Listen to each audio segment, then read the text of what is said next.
Hi, my name's Julie. I work at the Rye Public Library. You've probably been to one of my rock painting classes. We've had a few already.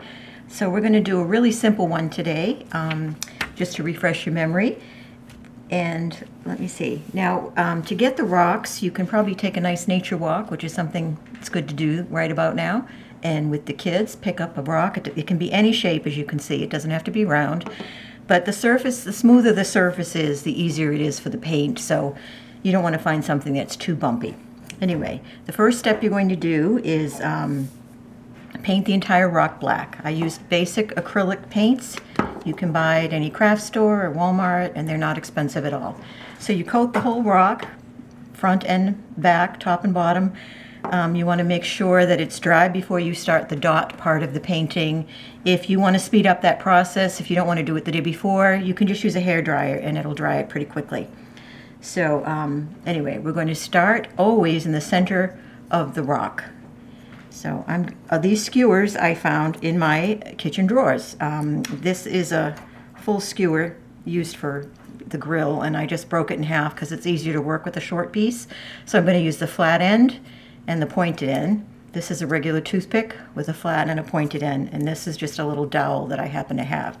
So I like to start the center with a big circle, as you can see that I've done here. I'm not using any pattern, I'm just kind of winging it. And you follow the shape of the rock and just sort of do your own thing. So here's a little bit of white paint. Doesn't take much paint at all. You can see I've used these skewers many times. I just wipe them off on a paper towel if the paint starts to get thick. Or if you're doing multicolors, you want to wipe the paint off before you switch colors. So I'm going to start with the center. I'm going to put a dot right in the middle here. Now basically, I'm just transferring the paint from here to here using this. I'm not pressing down really hard. I'm not actually pushing it down. Otherwise, you're going to get sort of a little hole right in the middle of your paint. It won't look very good. If that happens, just go over it with a little bit more paint. So there's my center dot. I always like to put some smaller dots around there. You can decide what size you want. I think I'm going to use the flat part of the skewer and get a little bit of paint. And the best way to do a flower to get it even is to go one on each side. You can see you can't do more than two without needing a little more paint. And then one on either side this way. So now that's pretty even. And I'm going to fill in the middle. And the harder you press down, the bigger the circle gets. So if you want a smaller circle, just don't press so hard. Kind of have to make these fit in there. There you go. Now, if I were doing a multicolored rock, I would let those dry and probably go back with a different color and a little smaller skewer in the middle just to make it look pretty. But you don't have to. Okay, so there are those. I think I'm going to take my skewer with the pointed end. I'm going to go in between each one of those with a dot. I am just winging it here. There's no rhyme or reason or pattern. That's kind of the fun of doing this. I've done this with all ages, from 5 to 80. Everybody seems to enjoy it. This makes a lovely little gift for somebody, a handmade gift. You can pair it with a notepad and put the rock on top as a paperweight. You can pair it with a little package of pretty napkins, and it uses nice a napkin weight for if you're having a picnic. And you can just let it stand alone. It's very pretty just on its own. It's actually used for meditation sometimes, so that's that. All right, I'm going to take, let me see, what size do I feel like? I think I'll take, decisions. I'll take this one again. And I'm going to come out and maybe do 2 dots that size right underneath the very same size dots. And remember, you have to keep doing the paint. You don't want to press too hard. Now I'm going to turn my rock. Be careful when you get painting down here and you turn your rock that you don't stick your finger in there. I have done that. It's not fun.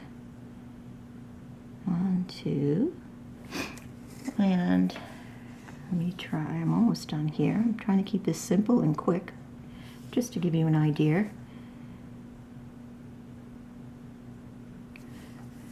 Did I say this would make a lovely Mother's Day gift? Get the kids outside, take a nature walk, pick up some rocks, and start painting. You probably have all this stuff in your house. If you don't, you can order it online so that you don't have to go shopping. Okay, so now what I'm going to do is go a little bit smaller. I think I'll take this one and add a few more dots.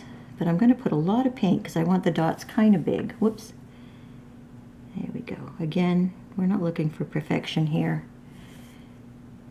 We're just looking to have some fun. All right, see, this is getting kind of pretty now, isn't it?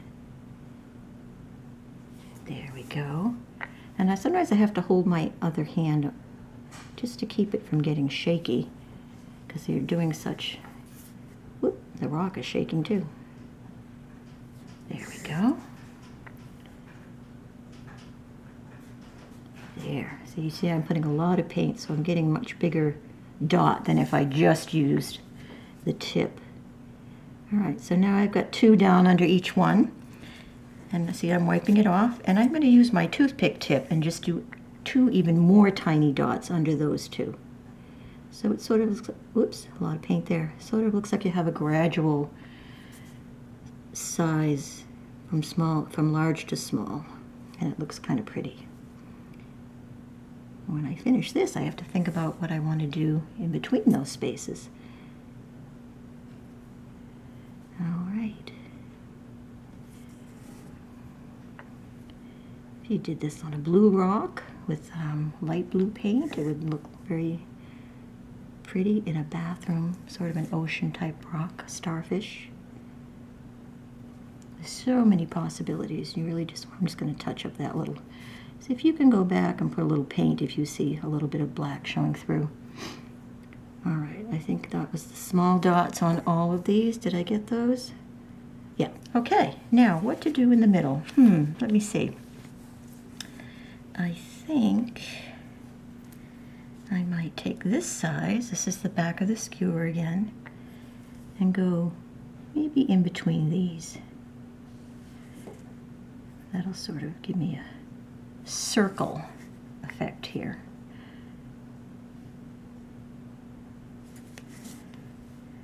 All right.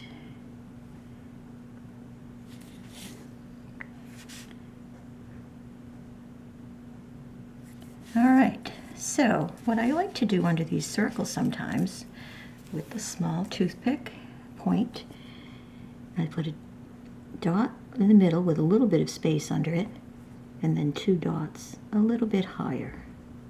So dot in the middle, a little bit of space, and then 2 up higher. Dot in the middle, 2 up higher. As you can see, certainly not perfect, but when you look at the finished product, it looks okay. Again, middle, 2 higher.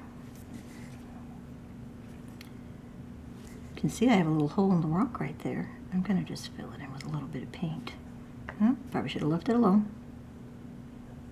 Oh, that's better. Okay. Get my 2 dots in there.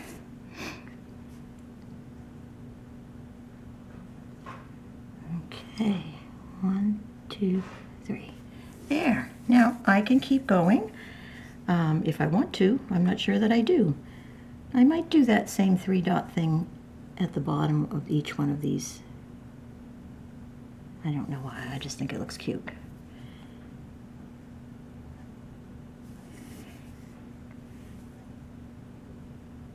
There we go.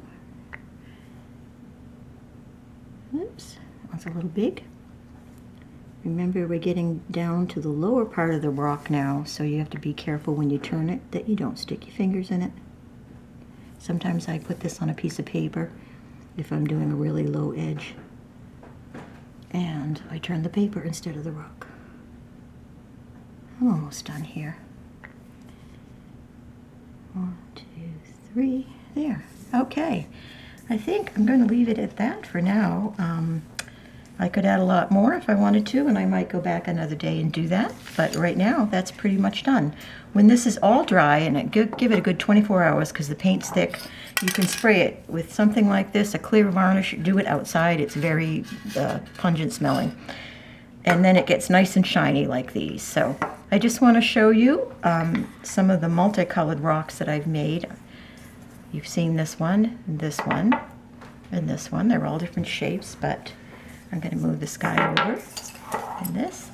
And here are some of the ones I've made in the past. And a fun one to do if you've got a lot of different color paints is this one here. I just filled every single space I could with a different color dot, and I used all different size skewers. That one's kind of fun. Anyway, as you can see, like this shape, it doesn't have to be a round rock. The rainbows are fun. And some of these, you can tell I've gone back and done an opposite color in the middle, whoops, in the middle, just to give it some extra pizzazz. Anyway, I hope you enjoy making your Mandala Rock. Have fun and go take a nice walk and pick up some rocks and get started. Take care. Bye-bye.